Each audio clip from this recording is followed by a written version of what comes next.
going to just do a very informal talk today. Many of you, I think, were at the Constitution rally a few weeks ago at the Capitol, and that was a formal event, and you can see that speech on my website, Dean AG 2010.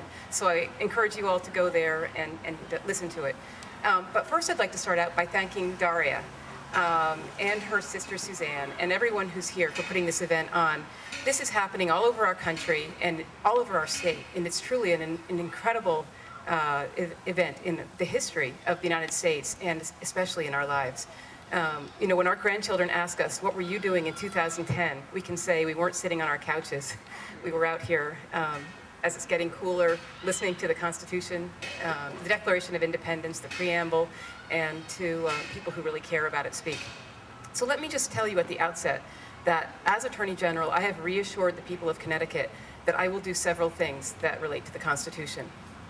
Yes, I have promised to join the 19 to 20 states that are challenging the requirement of Obamacare to purchase insurance.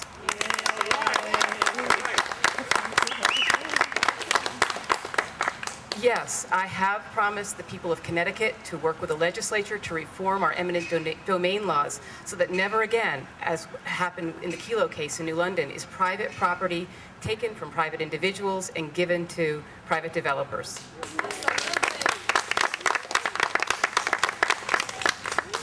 I have pledged to support legislative initiatives to nullify laws that are unconstitutional.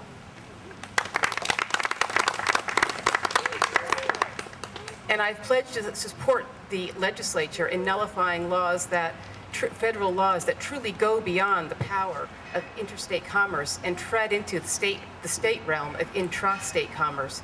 And there's a very recent decision by the U.S. Supreme Court involving California and a woman who was growing medicinal marijuana or marijuana for medicinal purposes.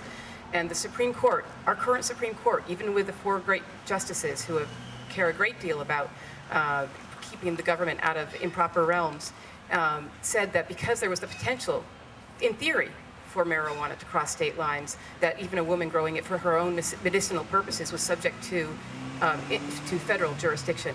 And I think this is clearly wrong, and that we are going to see a reversal of these decisions over time, and the reversal is starting now. Let me start out by saying, for those of you who haven't read this book, there is a very important book that you should all read, and it's called The 5,000-Year Leap. And how many of you have read this book? Hold up your hand if you have. Okay. How many of you have heard of this book? Okay. You gotta read it. Well, I actually bought 5 copies at a Tea Party rally, but it was one of Ronald Reagan's favorite books, written by a at that time, very little-known history professor. But I recommend that you go home and get on the internet tonight and order it. Order a used copy if you want, but maybe when you read it, you'll want to own several more copies. So just go ahead and buy several copies at once. But what this book, the thesis behind this book is that for 5,000 years, man has been on Earth. And during those 5,000 years, there were several attempts for man to progress, to step forward. And you know that that's true of the Egyptians, the Greeks, the Chinese, and other societies. They all stepped forward, they advanced, and some of them were really quite advanced. But they couldn't continue forward, and they all stepped back at some point, slipped back into the Dark Ages. And during this whole 5,000-year period, humans have had the same brains, the same access to sunlight and water and minerals and electricity, the potential for electricity, and or to realize the potential of electricity, and all of these other things have always been available. There's nothing new that exists right now here on this Earth. And there's been nothing new for the past 200, 250 years that would set America apart from the history of mankind. But America has now, with what we've done, set apart many other parts of the world. But America was the starting point. And what this book does is describes what it was that was so radically different about what we established here, what our founders created here in this country. Such a radically different direction from every society that came before it. And one of the things that I tell people on the campaign trail is that my campaign is devoted to the 3 pillars that form the very foundation of a free society.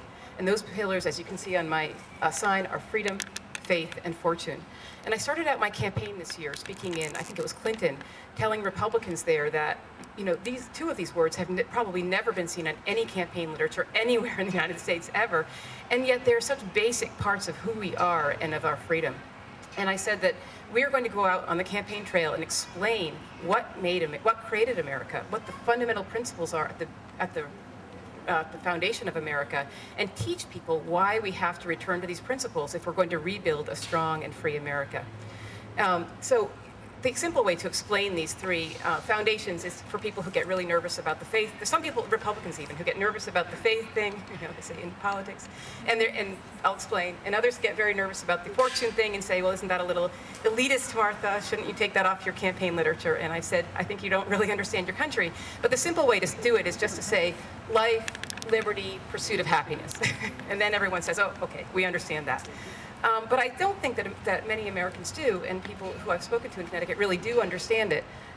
Freedom means, and I've said it before and apologize for repeating it to those of you who've heard it, but freedom from unnecessary, oppressive, excessive, unconstitutional, or unjustified from a constitutional perspective, laws and regulations.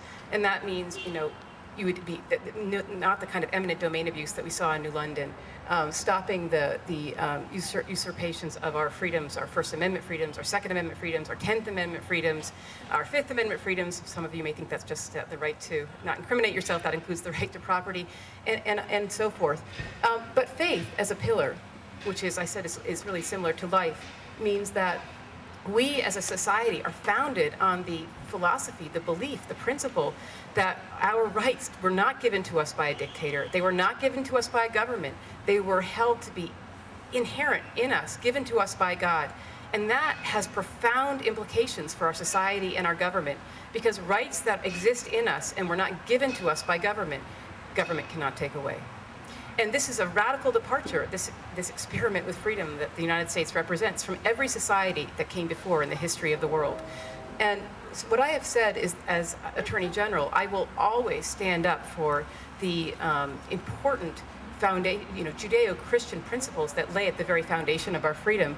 And I will work hard to teach education officials, other state officials, and others in the public that separation of church and state has never meant eliminating God from money, eliminating prayers from public services, eliminating Christmas trees from public places, that it's not about being friendly, it's not about tolerance, it's showing a respect for the very foundation of our freedom.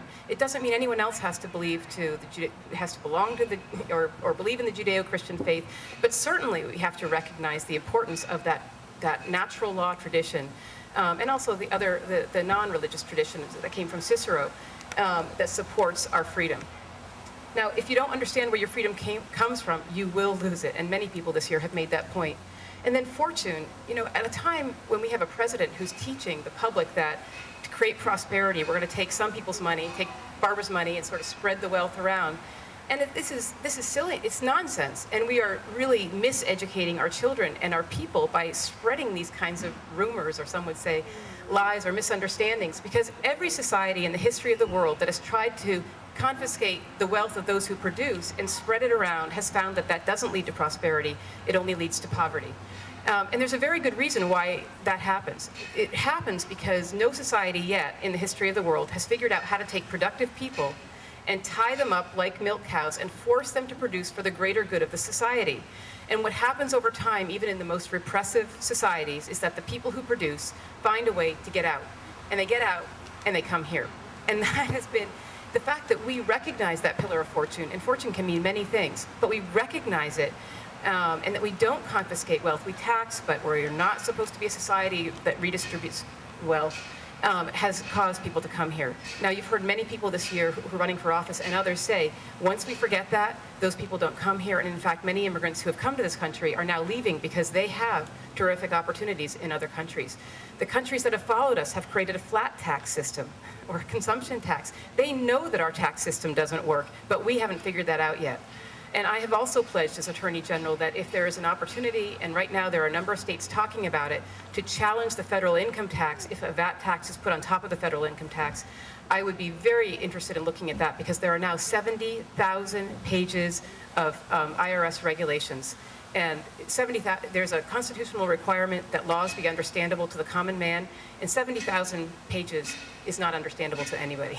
So I don't think it's going to be very hard to convince a court of that. So these are serious issues, but what fortune means is that we have a right to be entrepreneurial and to benefit from the financial rewards of our hard work, our ingenuity, our innovativeness. And it also means that we have the right to choose to live our life the way we wish. Maybe our fortune is having a big family. We don't want to be told by government that we have to have a small family. Maybe our fortune is having a small family. We don't want to be told to have a large one. There are lots of societies out there that do not allow us this freedom, and we're moving in the direction of those societies. We are actually have elected officials who believe that those societies understand better what's good for us than we do ourselves, and they would like to micromanage us in this way.